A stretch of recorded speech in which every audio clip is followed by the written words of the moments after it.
చింతపండు నానబెట్టాను. ఇక పులుసు పిండి పులుసు తీసి పెట్టుకుంటున్నాను. ఇప్పుడు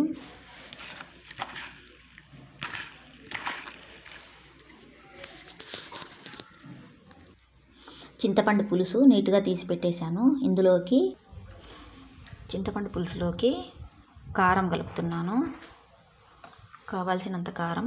అలాగే పులుసు పిసుక్కున్నప్పుడు ఉప్పు వేసి పిసికాను.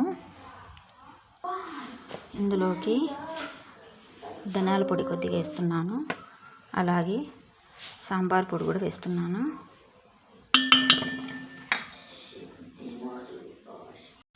ఎర్రగడ్డల పులుసుకి ఎర్రగడ్డలు ఇవి సన్న ఎర్రగడ్డలు అండి, తయారు చేసి పెట్టేశాను. అలాగే టమాటాలు సన్న ముక్కలుగా తరిగాను. అలాగే తెల్లగడ్డ తయారు చేశాను. స్టవ్ మీద గిన్నె పెట్టి ఇప్పుడు తయారు చేసుకుందాము.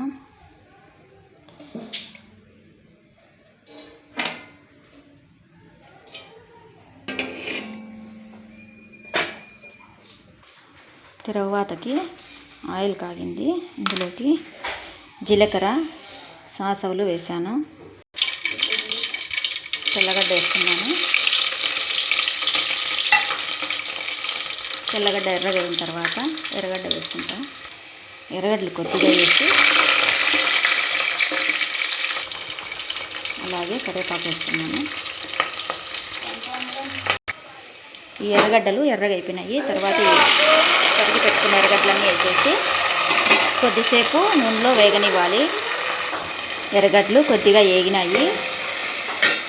ఇంకా టమాటాలు సన్నగా తరుక్కున్నాం కదా, వేసేసి కొద్దిసేపు వాడిచిన తర్వాత కొద్దిగా టమాటా వేగిన తర్వాత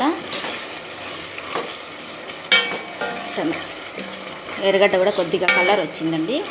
ఇక పులుసు వేసేసుకున్నాము. కలిపి పెట్టుకున్నాం కదా, సాంబార్ పొడి అన్నీ వేసుకొని పులుసు వేసేసుకుంటున్నాను.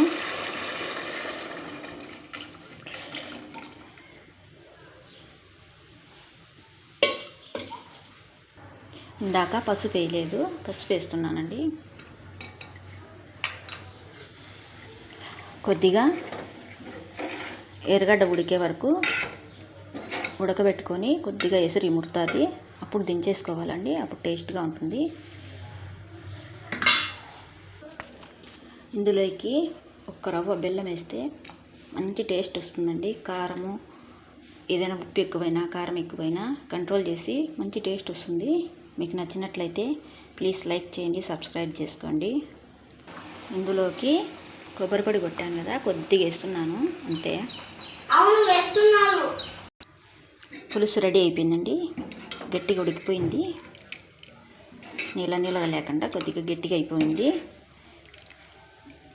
రెడీ అండి, అంతే. చిన్న ఎర్రగడ్డల పులుసు అండి ఇది.